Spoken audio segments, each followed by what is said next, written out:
and welcome to TVP World. Russia attacks Ukraine with another Shahid drone salvo.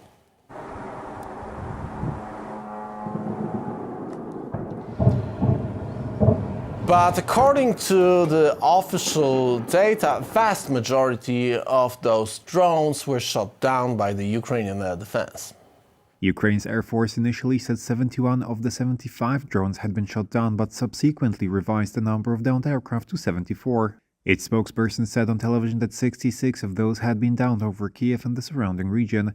Air Force Chief Mykola Oleshuk praised the effectiveness of mobile fire units, usually fast pickup trucks with a machine gun or flak cannon mounted on their flatbed. According to him, these downed nearly 40% of the drones. On the other hand, Ukraine struck the attack of its own. Russia has foiled more than 20 Ukrainian drone attacks over Russian territory in the past day, including on the capital Moscow, officials said Sunday, a day after it launched its largest drone attack against the Ukrainian capital since the full-scale invasion began. According to Russia's Ministry of Defense, 24 Ukrainian drones have been destroyed over the territories of Moscow, Tula, Kaluga, Bryansk and Smolensk Oblast in the past 24 hours. In addition, Russian air defenses intercepted 53 Ukrainian drones using the same period over Ukrainian areas under Russian control, according to the ministry. They included Kharkiv, Kherson, the self-proclaimed Donetsk People's Republic (DPR) and the self-proclaimed Luhansk People's Republic (LPR). According to Ukrainian and British intelligence sources, the recent losses of Russia are skyrocketing. Moscow Mayor Sergei Sobyanin said no injuries or damage were reported as a result of the wreckage from intercepted drones. In the Russian region of Tula, one of the drones crashed into an apartment building, resulting in damage to windows and one person receiving a slight cut, according to the Tula governor Alexei Dyumin. An attack that targeted the DPR damaged the power system and left parts of the region without power overnight, according to the DPR's Russian-backed head Denis Pushilin. The situation is difficult, Pushilin said on Telegram on Sunday, adding, "The work is ongoing, everything is being done to return the heat and light for our citizens as soon as possible." Russia, on the other hand, claims that it is Ukraine that is bleeding out on the other side of the Dnipro River in Kherson area. Outwardly, Russia has been bullish about the situation in Kherson, with Russian Defense Minister Sergei Shoigu claiming last Tuesday that Ukraine was suffering colossal losses on the east bank of the Dnieper. All attempts of the Ukrainian armed forces to conduct an amphibious operation in the Kherson direction were unsuccessful. Thanks to the proactive and professional actions of our military personnel, units of the Marine Corps and Special Operations, forces of the Ukrainian troops are suffering colossal losses, Shoigu said in a speech to Defense Ministry officials without presenting evidence. Here is the Institute for Study of War current situation assessment. Ukrainian forces maintained positions in the east left bank of Kherson Oblast as Russian forces made claimed advances on the east bank on November 26. The Ukrainian General Staff reported that Ukrainian forces maintained positions on the east left bank of the Dnieper River. Russian sources claimed that Russian forces pushed Ukrainian forces out of forest areas near Krynki, 30 kilometers northeast of Kherson Oblast and 2 kilometers from the Dnieper River. A Russian Mil blogger claimed that the Russian forces entered the western outskirts of Krynki. As those things happen, political chess game seems to be coming back to the same old place. Talk to Russia. German Bild, an unofficial mouthpiece of German mainstream, reveals the plan that diplomats are talking quietly for months. The German federal government has also set its primary goal to put Ukraine in a strategically good negotiation position based on the current front line. From this position, the country should negotiate with Putin's regime about its sovereignty and territorial integrity. A strategically good negotiation position? Come on. If this position, as Bild claims, was supposed to be built on the current front line, it basically means confirming a second partition of Ukraine, as the first one was confirmed by Minsk I and Minsk II so-called peace talks. The third partition, will be confirmed now. That means that Ukraine will officially lose another slice of its land, to be precise, a land corridor between Crimea, Donetsk, Lugansk and Russia.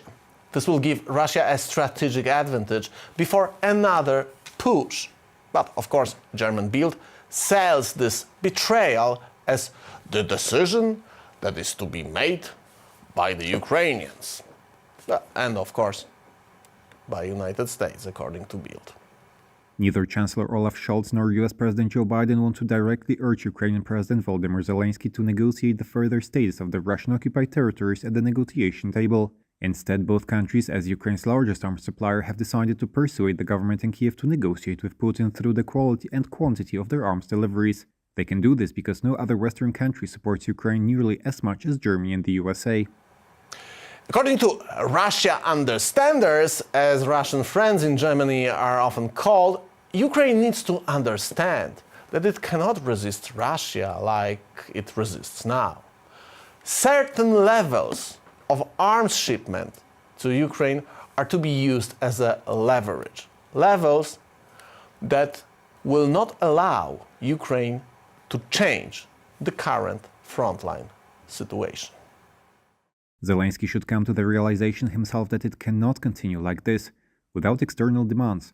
He should address his nation on his own accord and explain that negotiations are necessary, says a government insider to Bild.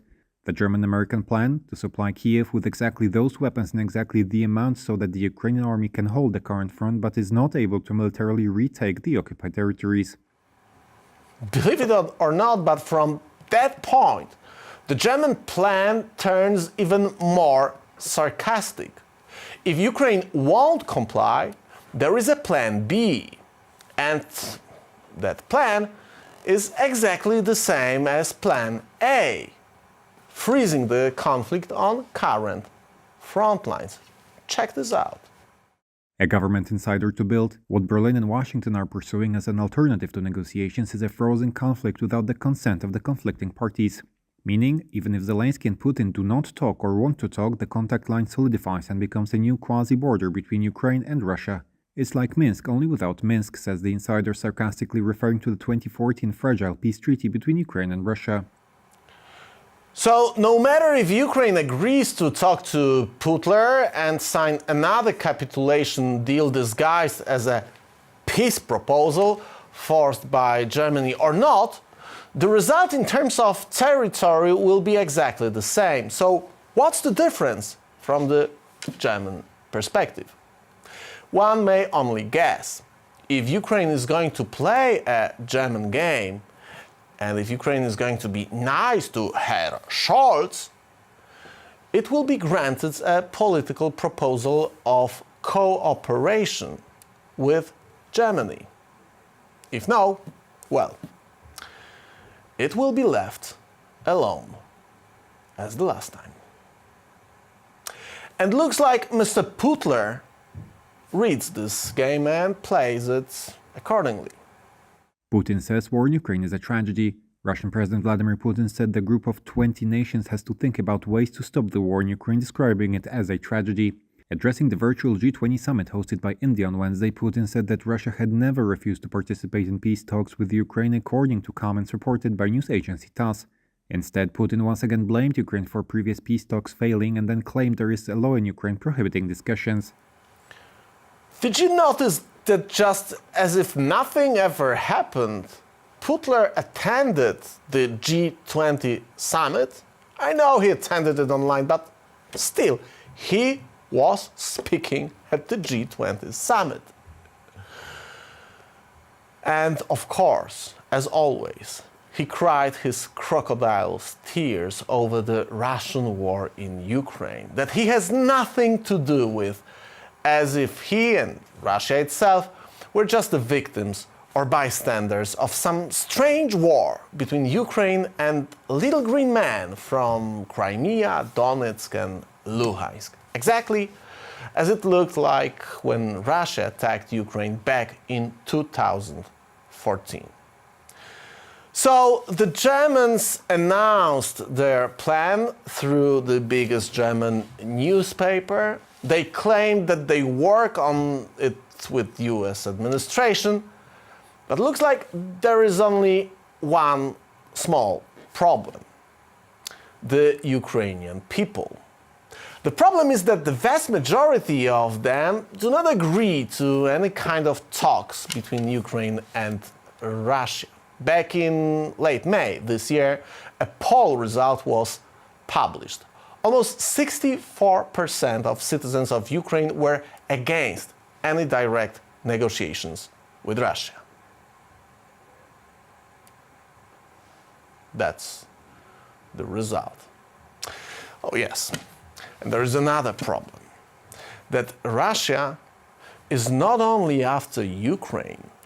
According to a recent report of German think tank, German Council on Foreign Relations, we talked about this report last week, Russia will start another war in Europe in less than 10 years. The time Russia needs to reconstitute its armed forces determines NATO's need for speed.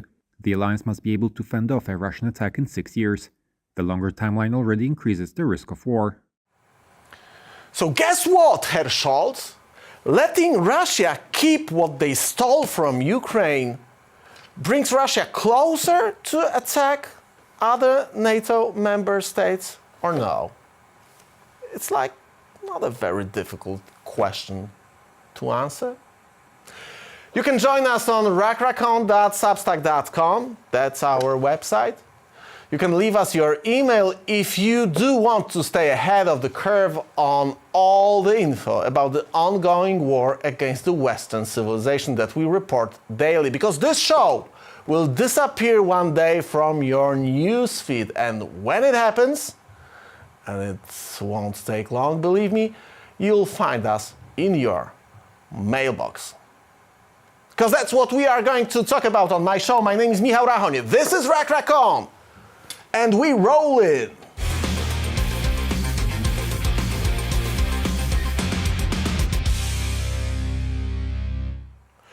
Our guest tonight, as always on Monday, is Joe Lindsley. Great to see you again. Joe, before we start, you told me something very interesting about the last drone attack. Well, Michał, hello from Kyiv, and I've been here for the past couple weeks, and on Friday night, really it was Saturday, the early hours of Saturday morning, as you were discussing, Russia launched its the single largest drone attack on Ukraine, and specifically on Kyiv, since the full-scale invasion began. More than 70 drones, Iranian suicide drones, were sent by Moscow forces throughout Ukraine, but 40 of those came toward Kyiv, which is extraordinary in two ways. One, that's a lot of drones. But two, Russia is not sending missiles. They're sending drones. They still, since September, Russia has not had major missile attacks on Ukrainian cities far away from the front. And this cannot be missed. And moreover, I don't know if it's a good thing totally, but I slept through that drone attack on Kyiv. And that tells you just how well the air defense is working. Air defense swatted away. Joe, sorry to interrupt you, but our viewers know that from, 10 weeks, we've been talking about an expected attack on Kyiv.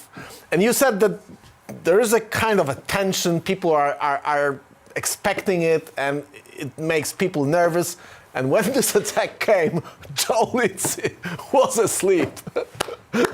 Bravo. Yeah, it tells a lot, Joe, but it tells a lot about the attitude of people who are basically over there since day number one of this this war. It does. I mean, I've slept through attacks before. You don't intend to, but if you're tired, it happens. But there's something more here, because the drones could not get near to the heart of the city. Air defense worked incredibly well.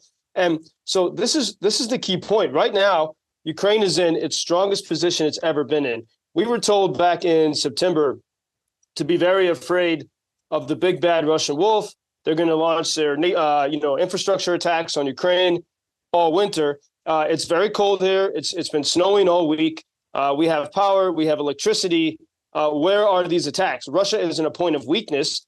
And this is precisely why we're hearing all these crazy calls for negotiation now. A year ago, when Russia was sending 80 to 100 missiles to Ukraine every week. Missiles, not drones. Long-range missiles, not the cheap drones. Yeah. There was no call for Ukraine to negotiate, and it was difficult. Ukraine was losing then. But I think we saw that Ukrainians adapted. Even though they did not have electricity, they survived. Everyone's ready for a cold winter. It's not happening. And so this can't be missed, that because of the disruption of the Black Sea Fleet, starting really September 22nd, with the Storm Shadow missiles and the ongoing drone attacks that Ukraine has undertaken in the Black Sea and Crimea, Russia is logistically weakened, and they're using the drones to poke and test. But even then, most of these drones are shot down. And this is this is precisely exactly in the same time we got Ukrainian attacks on Russia using drones, and we have a situation. Well, we are far from the situation we've been discussing last year when, as you mentioned, the long-range missiles were dropping on the heads and homes of people living in Kyiv, Kharkiv, and other major Ukrainian cities. Joe, but I would like to, because you actually sent us a very graphic video, but giving a real perspective of what the Battle of Avdiivka looks like. We're going to show this clip. Could you walk us through? What do we see here? But before we show that, can I say one important point? Because as difficult as it is at the front line, you see the morale in Ukrainian cities is incredibly high, and the media is wrong about this. The Washington Post reported after that drone attack on Kyiv, despite the relative quiet, the mood in Kyiv has been darkening for weeks. That is 100% not true. The mood is positive. In Kharkiv, even 30 miles from Russia, shops are opening up again. There's more life in that city than I've seen since the full-scale invasion. The mood is not dark, and this is part of the campaign somehow of trying to convince the world, the West, that Ukraine needs to negotiate. Ukrainians are living very well. The power and electricity are working. So it is not true that right now Ukraine is, what is true, Ukraine is in the strongest position it's been since the full-scale invasion. Ukrainian cities are safer than they've been since the beginning. That must not be missed. That's what Russia is trying to disguise and obscure right now. But that it's not accurate to say that. Yeah, but that being said, we got the situation is serious. I mean, the losses on both sides are huge, and the problem is that Russia, with its capabilities, with its size, with even diminishing demographics, is still 3 times bigger country in terms of number of people who live there. So if we are talking about war on attrition, of attrition with the people's lives being the price of this game, Ukraine is not in a favorable position, and it is losing lots of people in the fights like this one in Avdiivka. Maybe let's start with the video. Tell us what do we have here? Let's see it again. Well, this video is from my friend Reg. He's a British soldier, one of the guys that came from, actually he's from Wales, and said, I can't sit on the sidelines. I have to come here and stand for freedom and democracy. And that's what inspired people like Reg. But then when they came here and they met the Ukrainian people, it wasn't just an abstract idea of freedom and democracy. It became about, they love this culture, and Reg is one of these people. He loves everything about Ukraine. So here are a little slice of life in the trenches while they're rescuing guys, under fire, under attack. We're working to raise money right now to buy a truck for Reg, which they need to get around. The trucks, they come under fire, they get beat up, they got to get new trucks pretty often. And so if anyone wants to help, we welcome support at UkrainianFreedomNews.com.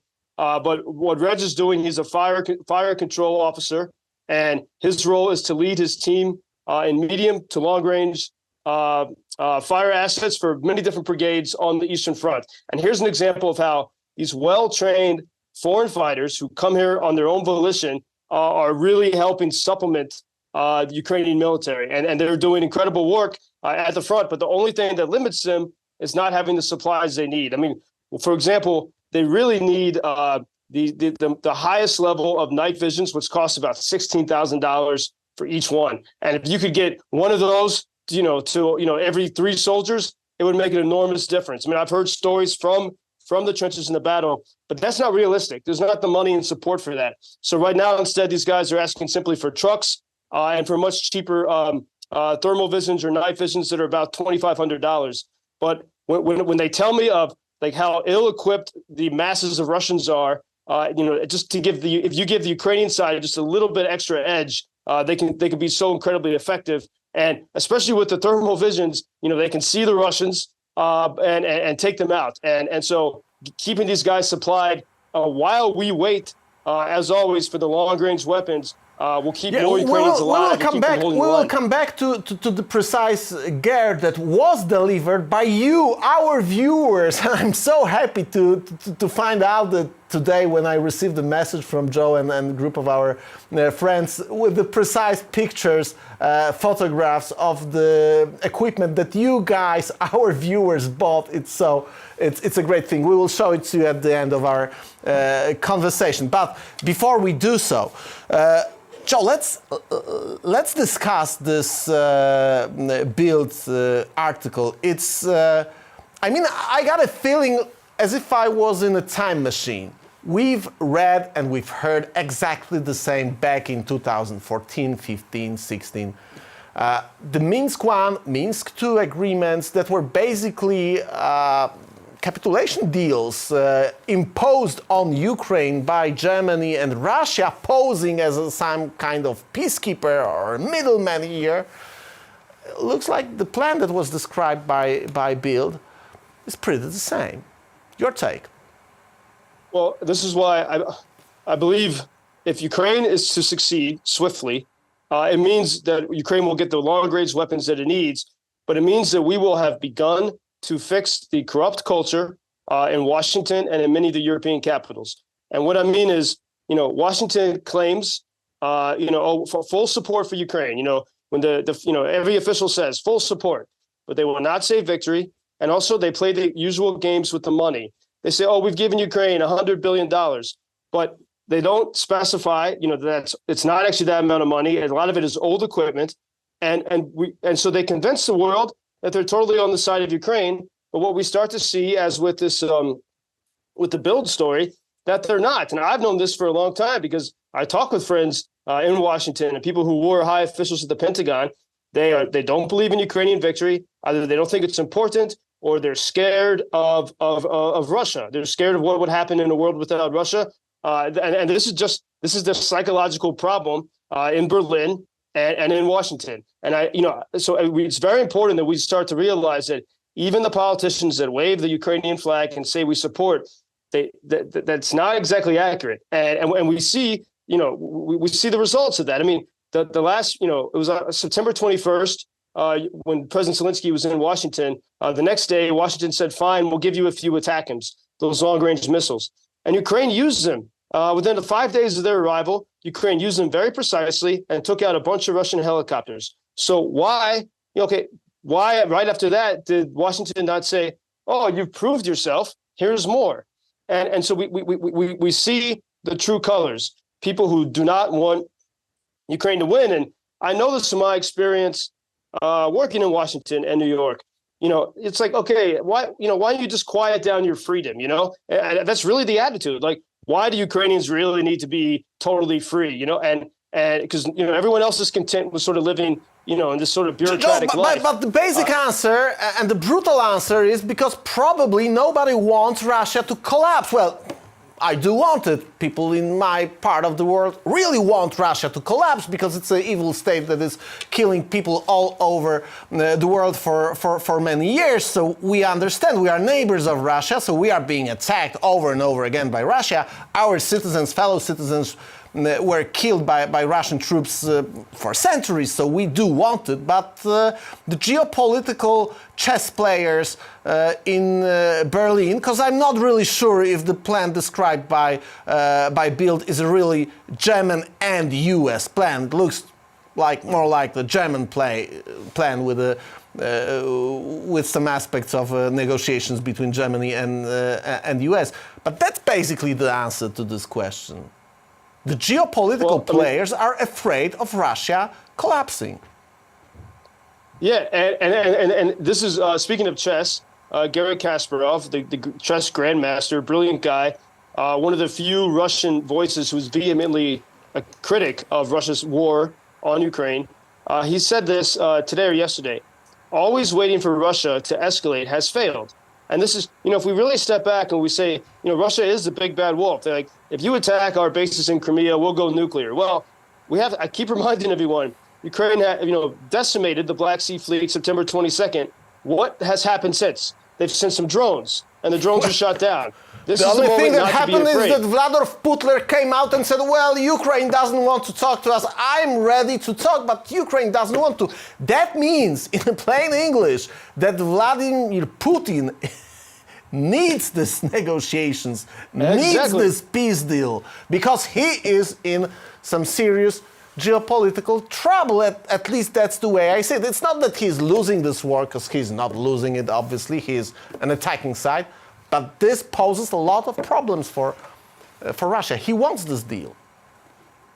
Well, I mean, if you look at current geopolitical analogy, right when Israel was crushing the Hamas terrorists, time for ceasefire, and Ukrainians are well aware of this because, as you mentioned, from 2014 to 2022, Ukraine agreed to many ceasefires, and that simply gave Russia the ability to prepare for this horrible war. And an example of how Ukrainians understand the clarity, the parallels between Hamas and Israel and Ukraine and Russia against Ukraine. I was talking on Thanksgiving here a few days ago with a group of journalists, Ukrainians and foreigners and activists, and a Muslim Crimean Tatar journalist raised a toast to Israel. So Ukrainian Muslims supporting Israel. This does happen. This is the mentality of everyone here, that they stand with Israel. They're wary of this talk of ceasefires because this war is happening now because Ukraine had agreed previously to ceasefires for 8 years, and it simply gave Russia the power to do what they're doing now. Joe, I would even go further because it means that we all know that the terrorist organization backed by Iran, by Russia and other states, Hamas, needs the ceasefire to regroup and strike again.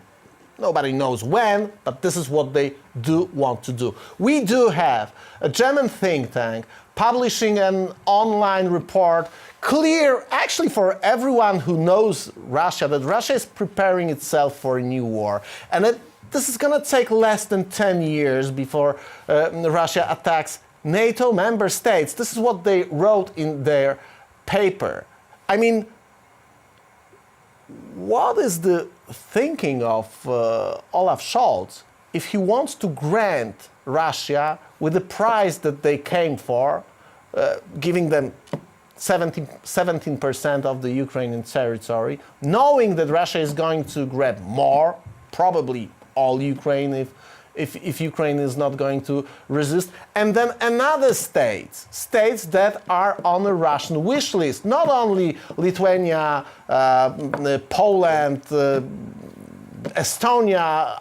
I do not think that the Germans care really about those states, but part of Germany was also a part of the Soviet Empire. German territory is on Russian wish list, no matter if you believe it or not. Actually, Vladimir Putin said it clearly in 2007 in Munich when he declared his war against the West.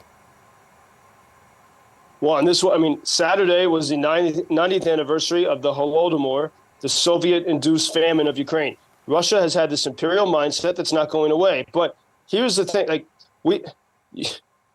Ukraine, away from the front lines, Ukraine is safer than it was a year ago. Ukraine is therefore winning right now. And the reason why we hear all this propaganda calling for negotiations is because Russia needs time.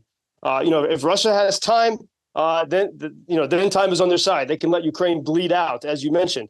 But this is the decisive moment where we have to say, first, let's closely examine the facts. So we have to. I'm so angry when I see this reporting that's the dark mood in Kyiv. We have to realize this report. We have to be very skeptical of all the headlines and all the stories. And I think if you're afraid of Russia, come to Ukraine. Come to cities like Kyiv and Kharkiv. You will have courage. You will see there's no reason to be afraid, and that this threat can be stopped. But even more than that, I would say to the Americans, to all Americans, like if we can get Washington to be honest about their goals in Ukraine, if we can get Washington to actually support Ukraine and to send the weapons, not the USAID stuff, actual weapons needed for victory, we will also have achieved something great for America. We will have forced Washington for the first time in who knows how long to be honest about what our goals are, how much money we're actually spending, what we're doing with it. And so there's a great opportunity. I mean, this is the battle lines we see was like all around the world now. We see, for example, in Holland, we see people fed up with the elites, and they fed up with people lying to them, saying they're going to do one thing and doing something else. That's exactly what the German leadership and the American leadership it's has about been doing the credibility. About it's about the credibility in the long term. Joe, we are actually out of time, but I just have to show this. Guys, let's show the stuff that you, our viewers, bought to the fighters in Ukraine. Joe, walk us through the devices that were acquired and bought by you and financed by our viewers. Well, this is amazing because as support has dried up, the TVP audience has been loyal. It's been so hard to get these guys what they need. For example, we got Maxime, who was a soldier wounded in 2014 when Russia first invaded. He then became a mountain guide. Then he went back to fight in 2022. He needed a scope. We got that delivered to him. That will enable him to see the enemy. And so, I mean, just know that everyone that supported that, you are directly contributing to holding the line and pushing back against the Russians. And then we mentioned, there's a guy codenamed Habib. He needs a thermal imager for the same reason, to see the Russians in the dark. That's $4,000, so we're currently raising funds for that. And right now for the truck, for our friend from Wales, for Reg, to help him and his team maneuver near Bakhmut, near Avdiivka. These guys I just talked to Reg maybe an hour ago. They're so grateful to know that whenever blah, blah, blah, people are saying in Berlin and Washington, free people around the world stand with Ukraine. So we welcome support at UkrainianFreedomNews.com, UkrainianFreedomNews.com. And we'll do our best for people that give good support. We have these new patches made by an American donor. I think it's in Philadelphia or New Jersey. And it has the American Minuteman with the Ukrainian trident symbol, really recognizing that this story of freedom is so similar to America's story. That spirit of 1776, the whole long story of America and the story of Ukraine are deeply connected. So we'll try to get those patches to top donors. Our viewers, great viewers of TVP World, financed those stuff, and those stuff are being used the way they should be. Joe, thanks a lot. Sleep well, but stay safe. See you soon. Dziękuję. See you soon. We see each other next Monday. Ladies and gentlemen, this is rackracon.substack.com. This is our website. Sooner or later, and I assume that rather sooner, this program will disappear from your newsfeed. So leave us your email. Let's be in touch. If you do want to be ahead of the curve on all the information about ongoing war against the West. Ciao. Хочу подякувати всім, хто долучився до придбання пікапу до 82-ї бригади. Знаю, що серед вас є не тільки українці, а й люди, які підтримують за кордоном нас, особливо TVP World, Rachon і Ukrainian Freedom News. Особливу вдячність хотіли би висловити Joe Lindsley, підтримує бригаду вже не перший раз. Велике вам дякую, слава Україні!